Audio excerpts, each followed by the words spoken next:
Today I'm speaking with Professor Mary Jo Cooley Hidecker and Professor Merrill about their recently published article in Rural and Remote Health titled Coordinated Speech Therapy, Physiotherapy and Pharmaceutical Care Telehealth for People with Parkinson Disease in Rural Communities, an exploratory 8-week cohort study for feasibility, safety and signal of efficacy. Welcome. Thank you. Thank you. Thank you. So, so I just want to introduce the team that are co-authors on this paper.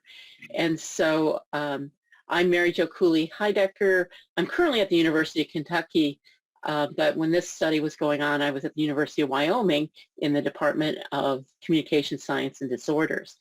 And Merrill is a professor of physical therapy who is at the University of Nevada, Las Vegas.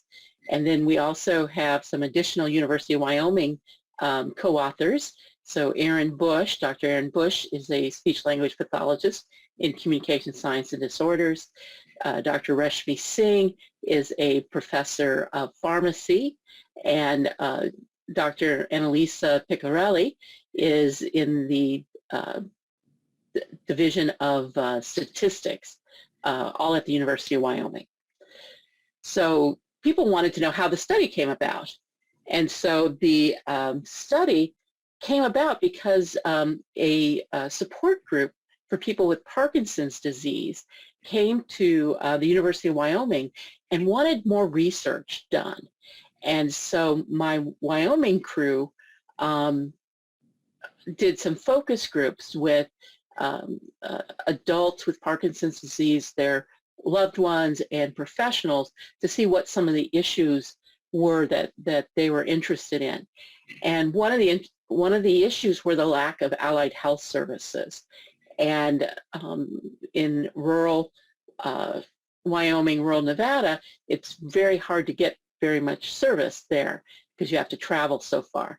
So we wanted to propose doing coordinated telehealth to provide physical therapy, speech-language pathology services, and medication management with pharmacists. Sure. So what did you find? Well, so I'll tackle this question. We had an 8-week program, and the program basically was physiotherapy sessions once a week with home exercise programs, pharmacy or medication management once a week to manage their medications, and then speech-language therapy for the first 4 weeks. It was 3 times a week, and then following that, it was 1 time a week with home exercises or home practice sessions. So we had 3 main aims for this study. The first was feasibility, the second was safety, and the third was signal of efficacy. For feasibility, we just wanted to show that people attended the sessions in this coordinated telehealth program, and we wanted to show that the withdrawal rate was low. And we found that average attendance was high. All 15 participants of the 8-week intervention completed more than 80% of their scheduled treatment sessions, which was really great. And so we were happy with that. Also, as far as safety and adverse events, there were no serious adverse events, and we only had about 11 minor adverse events that were recorded during any of the sessions. And those were minor and all resolved without medical attention. And then we had, as far as a signal of efficacy, we were not trying to determine if the coordinated telehealth program was efficacious. We were just trying to see if there was a signal of efficacy, meaning were they improving across the outcome variables that we measured. And just to give you an idea, we used quality of life measure, which was the Parkinson's disease questionnaire. We also, for the overall program, we also, for speech therapy, we used the communication effectiveness survey. And also we had acoustic data on intensity, duration, and work, which we defined as intensity times duration. And then for the physiotherapy portion, we had the Parkinson's fatigue scale, the 30-second sit to stand, and the Movement Disorder Society Unified Parkinson's Disease Rating Scale Part 3. And then we also had medication adherence as part of the outcomes as well. Now that's a lot of outcomes, that's 16, but 14 of the 16 outcomes trended in the right direction toward improvement.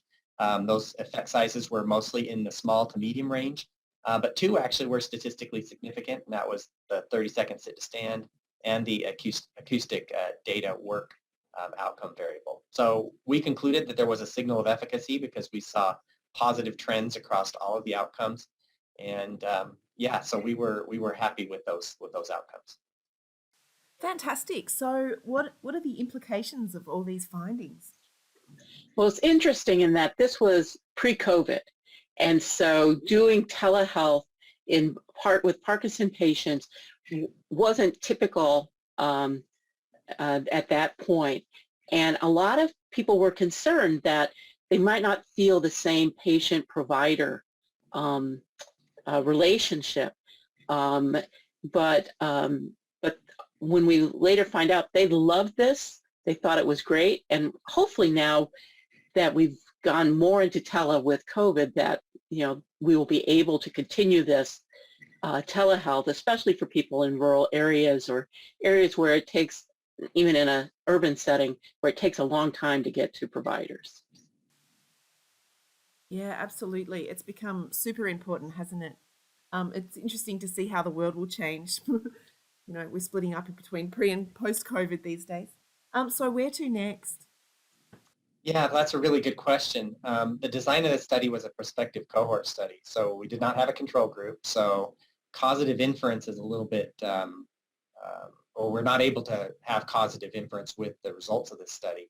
So I think the future research in this area needs to have a more rigorous design with a control group, and that way we can have more ability to give causative inference of the coordinated program.